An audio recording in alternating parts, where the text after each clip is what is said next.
Yo, What not much, man. It's been a while. it has.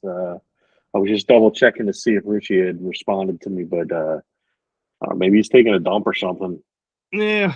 So we're richless again, but that's all right. We'll get together and we'll pick his brain on what we're gonna talk about here. We're gonna do a nice deep dive on some video game stuff. I know you wanted to talk some video game modding or video game system modding, I should say. And then we have some announcements to kind of cover, not a deep dive really, but just kind of talk about highlights of some of the Nintendo stuff that's been released within the last week or so. As we record this, the PlayStation State of Play just happened, and then I know there was some pretty cool stuff that happened too with Blizzard and surrounding the 30th anniversary of Diablo. So I'd like to hit on that too. But now, what do you want to go with first? What's your call here? Let's jump Nintendo first because there's a lot of content there based on not only the partner direct that they had, which spoiler alert, I was not impressed with. But there's a Presents coming up on Pokemon Day, which is February 27th. And then we have Mario Day, which is March 10th. And there's been rumors that there's going to be a direct next week, a full on Nintendo direct, Hmm. not just partner direct, which I'm taking with a huge grain of salt based on the fact that you've got the Pokemon Presents and the Mario Direct. That I would imagine they'll do the Mario Direct on Mario Day. I can't, I can't be sure, That yeah, that would that but I mean that makes sense. yeah. You know, Um, but did you see any of the or much of the partner direct that they did? very little. I've got an article pull up here just kind of for reference from Nintendo, but I know we had chatted off pod a little bit about what happened. Not much. I know we had talked about a couple things. I know there was an Indiana Jones announcement, for example. I know that we had chit chatted about a tad, but no, really, I don't have a whole lot on this. So you're gonna kind of be the brain on this one, man, because I don't really have a whole lot. I do have some notes though in front of me on kind of what was announced or talked about. So So I actually have a full sheet of notes. However, I left them at work. So yeah, we're gonna just shoot from the hip on this one. Um, I mean, and I didn't really have much for this. Like I said, I didn't have much for this direct. I thought there was some stuff that looked really cool, like the visuals for the game Orbitals look really cool. It's like a 70s or 80s anime, um, like but as a video game. Like the graphics have gotten that good that it legitimately looks like it's just hand drawn art in the game. that's cool. Um, so there's that. I was going to talk shit on Captain Tsubasa 2 World Fighters because it's a soccer game that, but as we've learned, I've been won over on soccer games by games like Super Mario Strikers. So I'm not going to talk shit on it. Um, the only other game that really stuck out to me besides the Super Bomberman collection, which is all of the all of the Super NES Bomberman games on one collection, and it's coming out on a cartridge too. It's out right now if you get it digitally, um, but it's coming out physically as well. Is the only other game that I really had anything for was a game that we saw literally nothing on in Coldcept. I think it was called Coldcept Beginnings or Coldcept. It was something. It's a Coldcept Saga game. Hmm. All right, so Coldcept Saga. It's basically like an RPG, but it's also like a card battling game as well. Hmm. Um, so it's very very interesting gameplay mechanics. It's kind of like a trying to. I can't really think of a good game to compare it to. It's almost like a board game at the same time. Yeah, I'm looking at screens of it right now. That's yeah. But it's very interesting. I played it for the 2DS, 3DS, whatever you want to call it, and which again, one of those games that I never should have gotten rid of because it's selling for the standard edition is selling for $200. I had the limited edition, so you can only imagine what that's going for. Of course. Yeah, but it's an interesting game. It's a fun game. I think it started on the PS2 and it's moved on. It's been on the 360 and then like I said, the 2DS, 3DS. So this is the next edition, and it's Concept Begins, so I would assume it's going to be like a prequel. But I really honestly couldn't tell you what the storyline looks like. So it could just be, setting up a new story. I don't know, but Yeah. it's a concept game, so I'm interested. Kind of looking at the list of stuff. Obviously, you get your announcements for PGA, and WWE games, and all that. But there is one on here that I have to highly recommend. It's making its way to the Switch too. It's Goat Simulator 3. I've played it enough now to say that is worth anyone's dollar to play, especially if you're a fan of either the first Goat Simulator or just GTA or Borderlands or any of those types of games. They pay a nice homage to just about any of those open world and other games as well. And it's just a ridiculous amount of fun. So yeah, it's pretty cool to see that coming to the Switch too.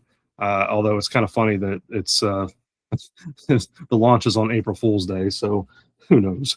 Yeah, and I'm assuming it'll be digital only, but who knows? Yeah, that's how I have it anyway. I don't know. I'm sure there's probably some physical release out there for it, but there's a physical release for the PS3.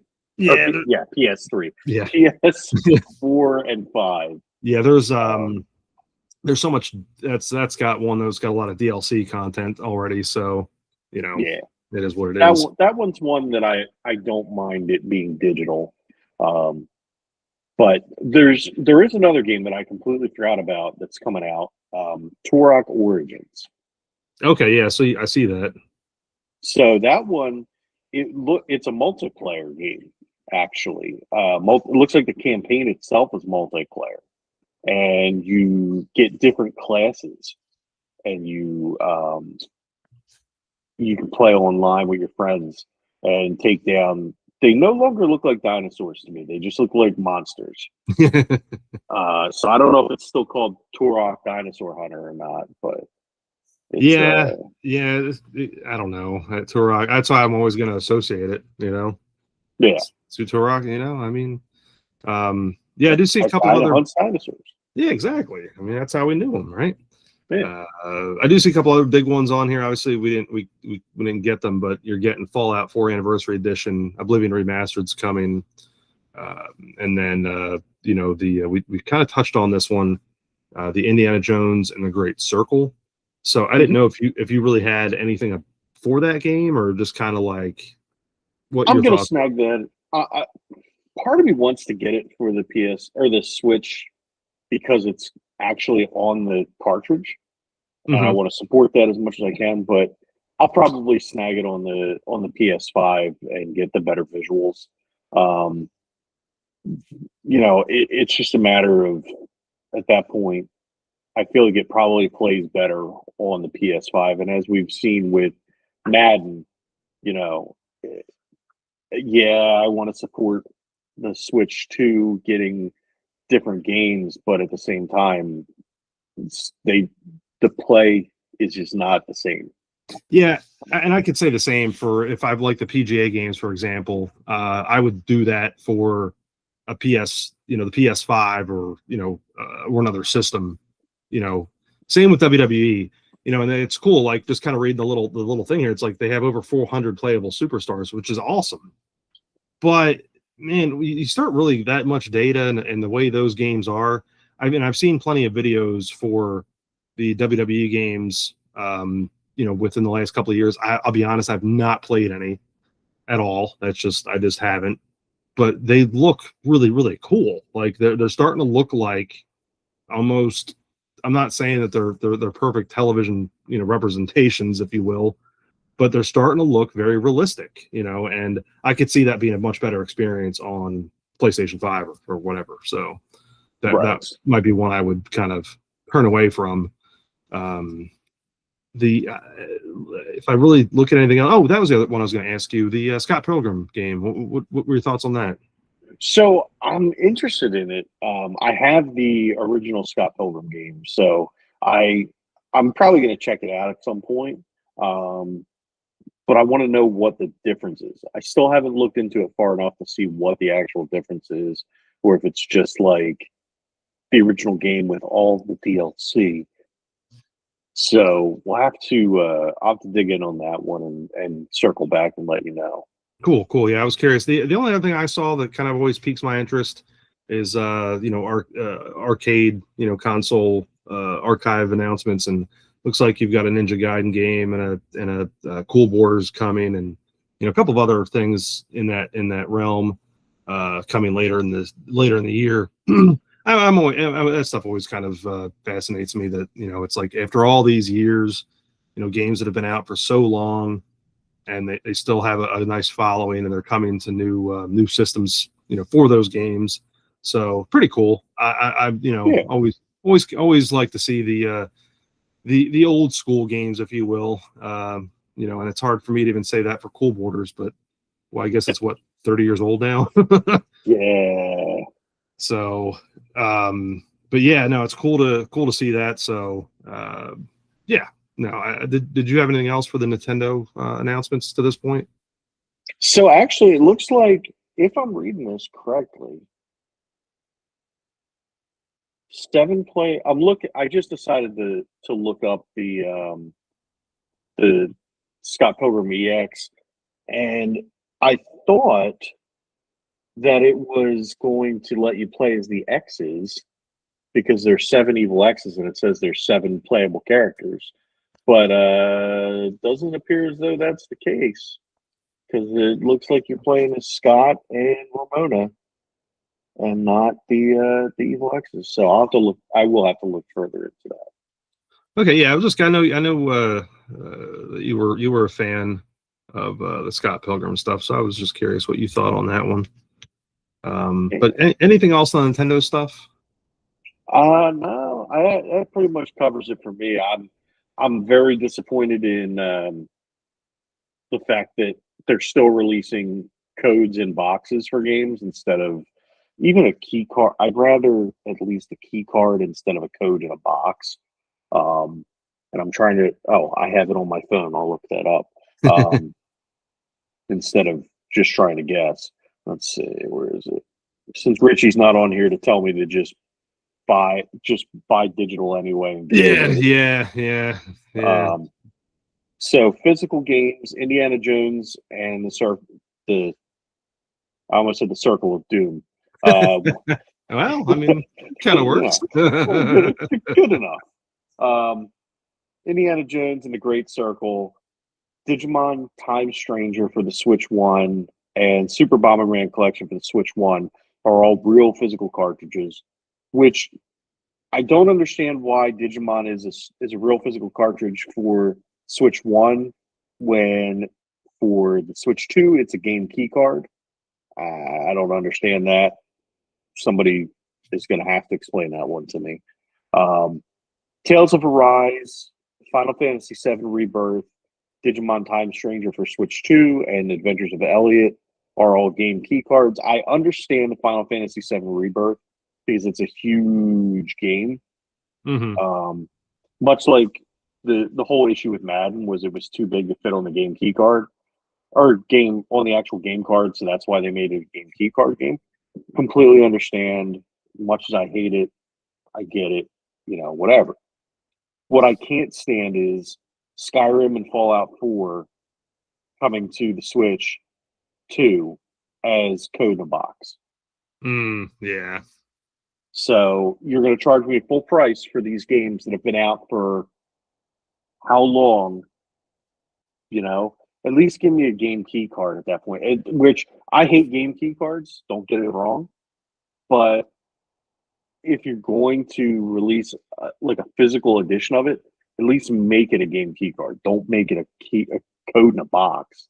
Who the hell wants that? Right. Exactly. Give me something. Right. Right. Give me Uh, something for my money. so before we dive into today's announcements with Sony, I'm going to touch real quick on Blizzard had a pretty cool thing announced yesterday in regards to Diablo. We're in the 30th anniversary of the release of the first game. But the thing that really threw, I think, a lot of people for a loop was, they knew that they were going to talk about some expansion stuff for Diablo 4, blah, blah, blah, blah, blah, whatever. Is that Diablo 2, which has been out for a very long time, got an expansion for the first time in 25 years. So they're getting a new class of character added as a DLC. I'm excited because, man, I was a huge Diablo 2 fan, and I got back into it within the last few years with the remastered, the resurrected versions coming out for like the Switch and whatnot. But I was like blown away. I'm like, really? Are you sure? Like, did you mistype? Like, that's kind of where I was at with this one. So I thought that was really cool, Yeah, I'm gonna have to actually finally like crack into Diablo 2 since I have it for I think every system that I own, and just have yet to play it, much like Diablo 4. But I definitely need to crack that one open, and then maybe I'll get the DLC 10 years from now. And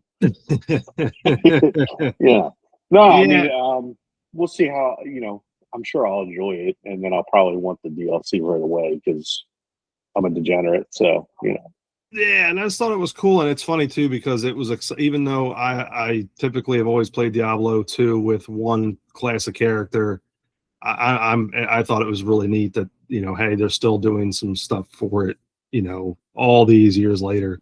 So I thought that was pretty awesome. But yeah, that's great. So let's go into some of the Sony stuff, and I think you and I were kind of on the same page as we kind of looked at this stuff prior to recording. And we'll talk about I think the things that kind of stood out, but really all in all, I don't see a whole lot that's like, ooh, I got to go get that. Yeah, there were literally two games that I saw that were interesting to me. I was really hoping to see something on the Wolverine game, but Insomniac had kind of come out beforehand and made it known that that wasn't going to be the case. That we'll learn more about that in the spring. Mm-hmm. But the two games that really stood out to me were Crimson Moon, which is it looks like it's a third-person game where you play as some kind of like almost angel. I don't know if you're playing as the Angel of Death because he had flaming wings. Yeah, So they call it a half man, half angel knight. We'll say that. okay. So yeah, and it's a two-player game, but it looks cool. It definitely gave vibes of like Doom and that kind of game, but it was a third-person game instead of first person. It looked really really cool, and the music was pretty awesome. So what did you have for it? Yeah, no, I got to watch the trailer there. It looked awesome. Graphics looked great. I felt the same way. A little bit of Doom, a little bit of Soul Calibur type fighting style to it. A little bit of Diablo, but I guess of course that's more the probably the setting, if you will. But yeah, no, it was cool looking, man. That of all the ones that you kind of comb through that were announced, and we'll talk about some others here. This one, I know I'm with you. This one kind of stood out at the top too.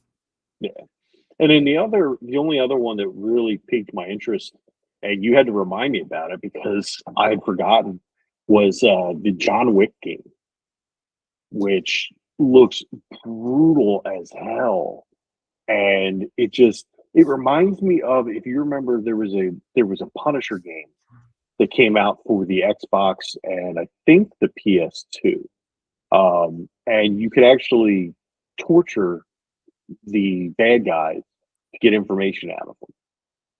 And like you could put like their hand in a wood chipper and stuff like that. And it just looks like that kind of a game.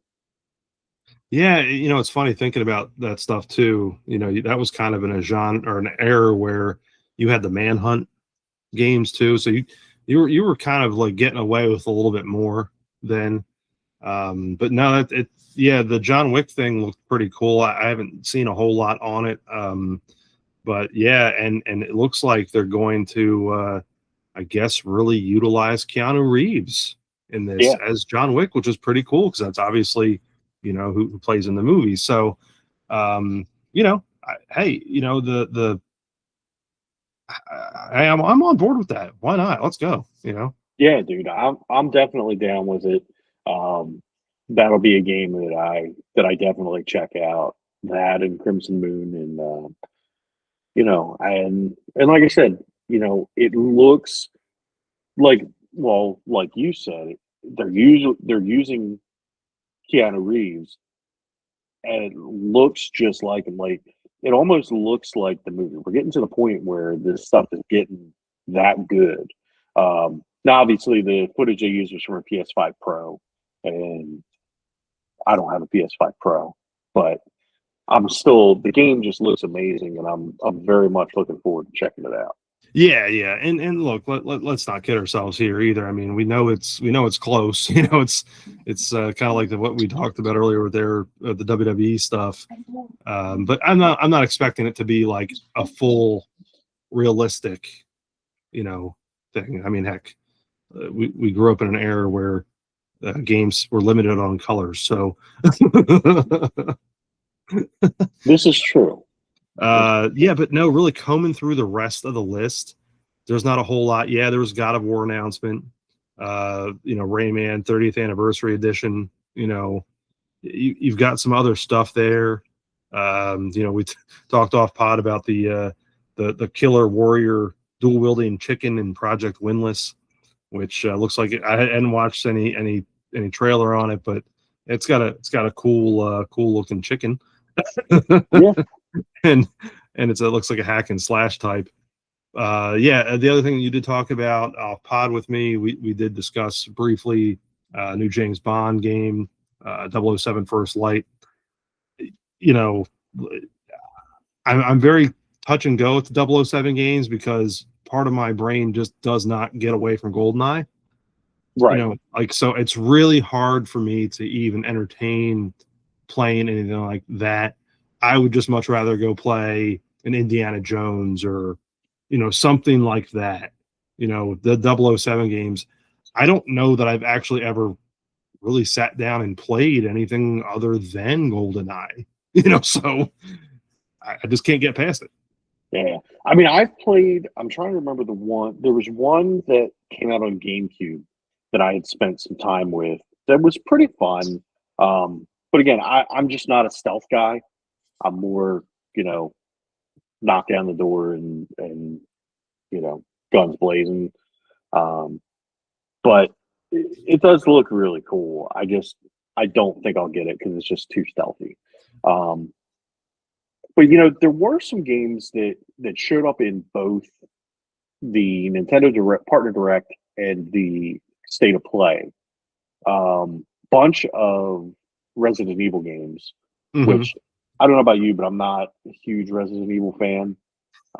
Yeah, I haven't played any in such a long time. I remember, playing the first couple of games, maybe even a little beyond that, but never, yeah, kind of the same way. Never was like, oh, new Resident Evil game, I'm going to go around and get it. It was never really on my list. And then as time went on, it just kind of was like, eh.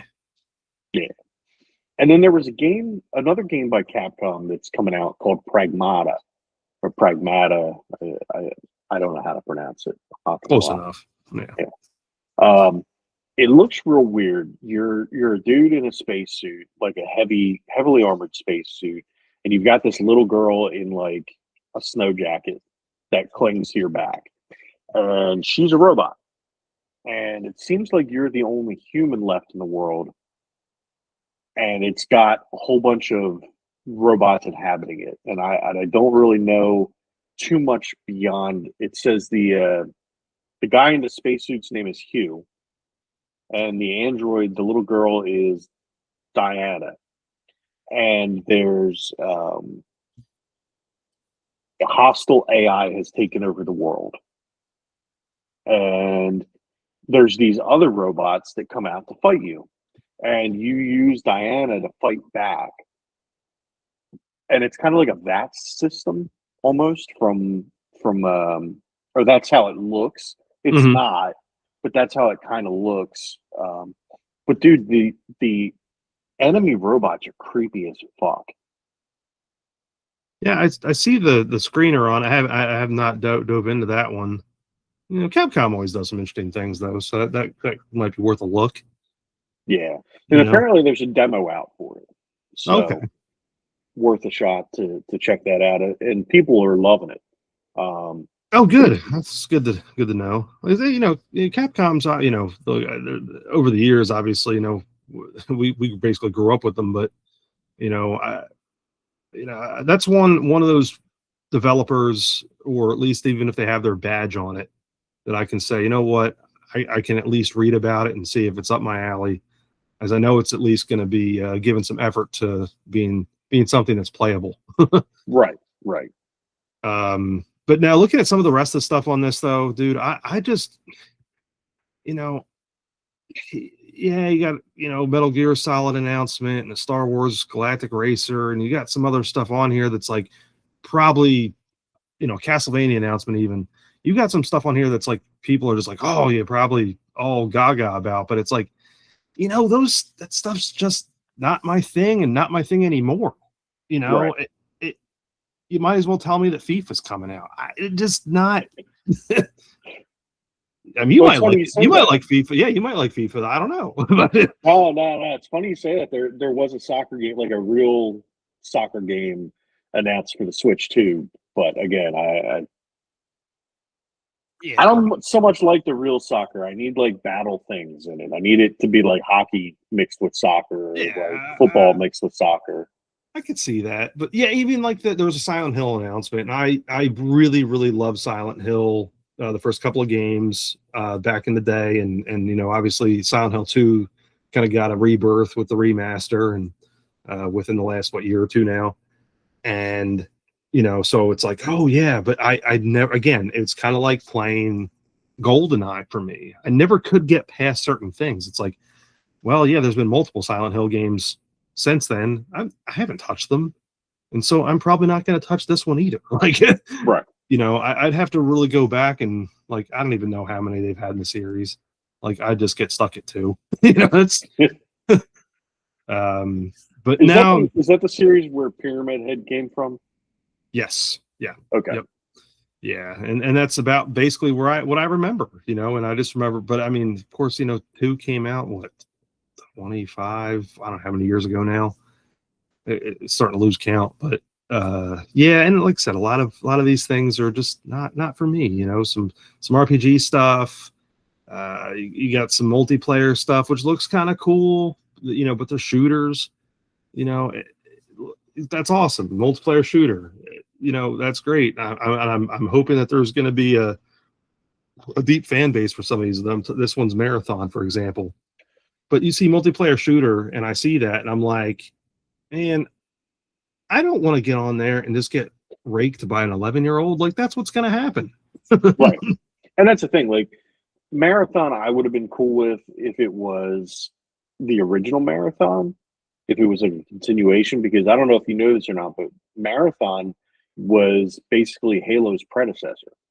Okay, okay. I thought, yeah, because I know it was from Bungie, so I thought there was some kind of correlation there. I just didn't know where we're at. Okay. So back in the day, it was a Mac exclusive, and it was first person shooter, and it was made by Bungie, like you said, the creators of Halo. And it's they even managed to, and I think it was either in Halo 4 or Halo 5. They kind of started tying in they dropped some like marathon hints and stuff like that into the world, and Hmm. tried to kind of like cross it over a little bit. But they didn't end up obviously going too far with that, but they were there, and then now they're remaking it, but it's not what it was. It's a I think they call them extraction shooters, Okay. and it's just not. It's not for me because, like you said, there's no fun in being raked over the coals by like 6-year-olds No. and getting called slurs Yeah. while you're trying to enjoy your video game. Exactly. That's why like I made that comment about seeing some of the arcade games, pop back up, when we're discussing some Nintendo stuff and whatnot. And I that's about my speed these days. If I'm going to get on and really play, give me the old school stuff. Give me some Space Invaders. Give me some pinball. That's the stuff that I know I can sit down and play for 10, 15 minutes. I can get up, go out. That's why I love Skyrim so much, because it's one player. I don't have to go around and ask for help, or then worry about getting my head chopped off by by somebody that's not not an AI generator or computer player. But there is one thing here as a note, though, before we move on. Looks like on the PS Plus service, this is interesting. The PS1 port of Time Crisis, the old arcade shooter, is going to drop later this year. I guess it says May on the PS Plus service, which I thought was interesting. I always liked Time Crisis, but man, I forgot it was for PlayStation 1, first of all. And I remember playing it in the arcade, and it's like, how is this gonna like?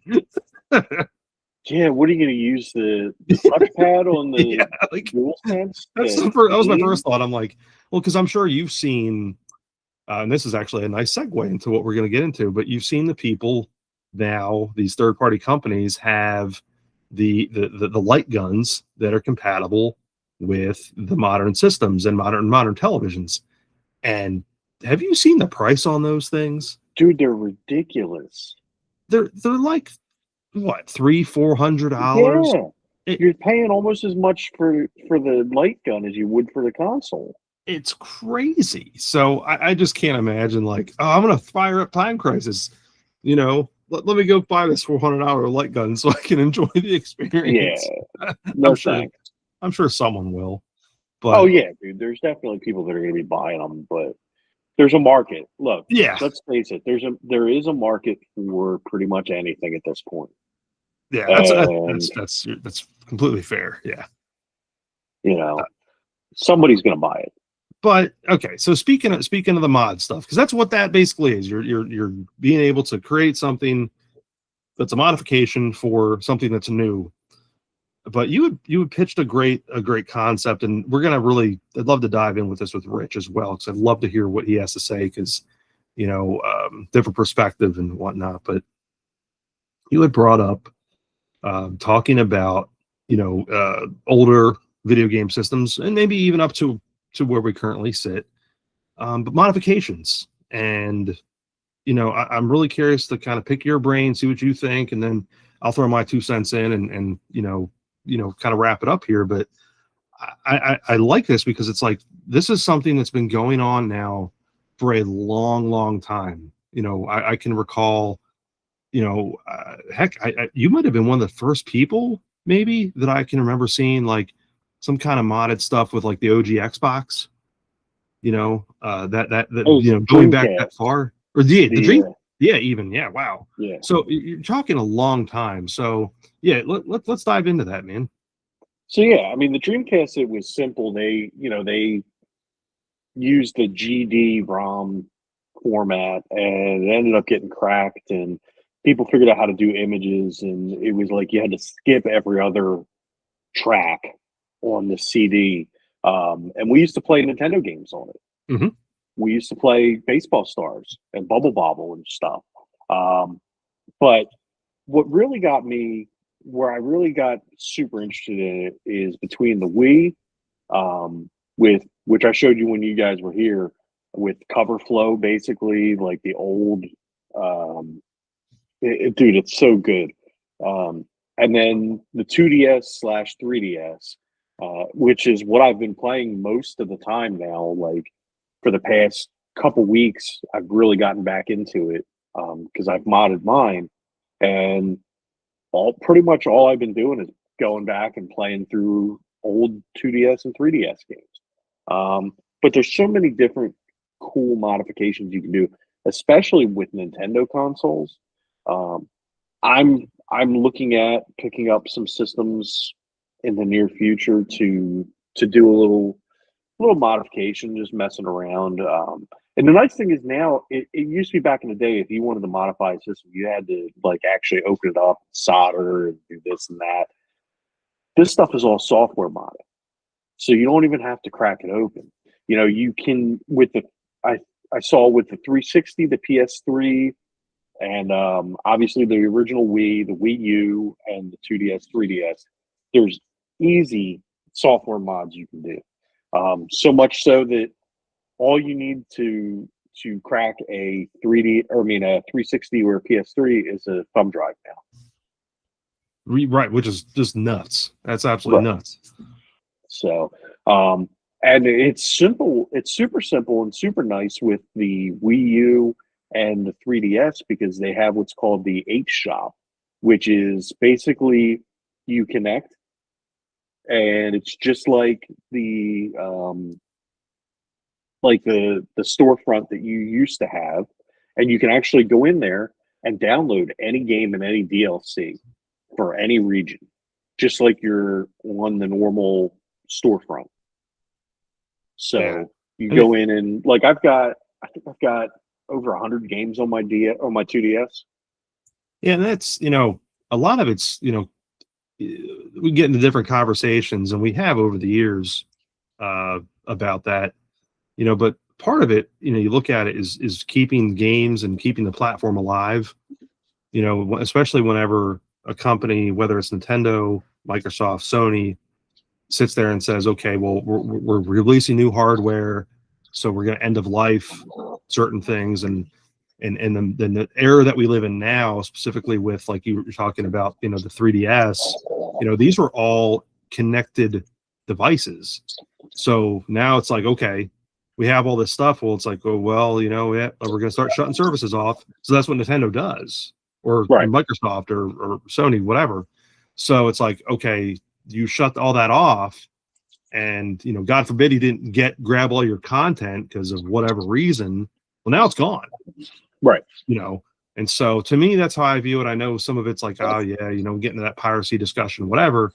But you're talking about getting back into that mindset of keeping it alive, and you're keeping the fans, there.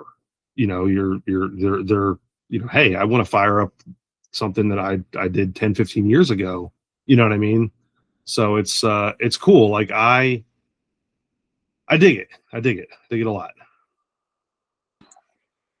And what's really nice too is, from the preservation aspect, things like on the 2DS and 3DS, there was Street Pass and there was the Miiverse and stuff like that. And people have gone and they've created workarounds to allow you to still Street Pass and to still do the Miiverse and stuff. They've set up a system called Pretendo, which allows you to go on and do online gaming with it. Yeah, there's a system called OneNet or OnNet, sorry, that allows you to do the Street Pass across the world. You can get Street Passes from people in different countries, from all over the US, from Canada, anywhere you can think of. You can log into this system, and it's as if you walked past them on the street, because nobody really carries them around anymore. Right. No, and that's stuff like that's so cool. And I've been long meaning to crack into my PS2 and mod that. There's different things I've talked about that off pod that we can do with that. I definitely, that's one. What you did with your Wii is certainly something that I want to do with mine. So I can have access to some other games that I may not have, or that sort of thing. And other than that, I haven't really had the time to dive in. I used to tinker a lot, but as unfortunately as life is, work gets busy, and family and kids got 10 different things going on. And I talked about with you off recording that I'm looking ahead at these next few weeks, and I'm like, if I can get to mid-April, I think I can I think I can get into a project again. And it's the middle of February. Yeah, as life comes at you, it just gets harder and harder to do. But if you can carve out some time, there is some really cool stuff to be done. Um, which system do you think, if you had to pick right now, what system do you think you would probably try and dig in on? Just for sake of ease, as far as hey, I can have something without having to leave my chair, because I've got other things going on. I know that sounds lazy, but as far as I'm not having to like get up, motor around, it's probably a 2DS. I have a couple of them that I have access to, so that aren't being really used for much. So that would probably be the first one I might actually entertain. Probably next up would be the PS2, just because that's been on my plate for quite a while now. That's one I really want to get into, and mainly it's so I can have easy access to, like, I have a copy of Simpsons Hit and Run, but I would love to be able to like have other things that are readily available to play that I like, without having to try to find the software, or because I'm one of the few that I have my original fat PS2, and it still works, like, and it's been through hell, like, so I'm almost half afraid to touch it. And so I may even go out of my way just to go buy another PS2, just to Yeah, I don't blame you for that one. so that might be my only thing. But no, that's kind of where I'm at with it, man. I think we should do this another time, like, especially after if I crack into something. Love to get Richie's thoughts on it too. But like, hey, let's talk about, hey, how did this go? How did this work? That sort of thing. So, Yeah, yeah, yeah, absolutely. but all right, well, we're gonna get Rich on here at some point again. We'll kind of revisit this, see if he had any thoughts on the Nintendo and Sony announcements, or anything that we kind of talked about, and any modification stuff. And other than that, you got any last words? Yeah, in memory of Catherine O'Hara and James Vanderbeek, I've just got one thing to say: fuck cancer.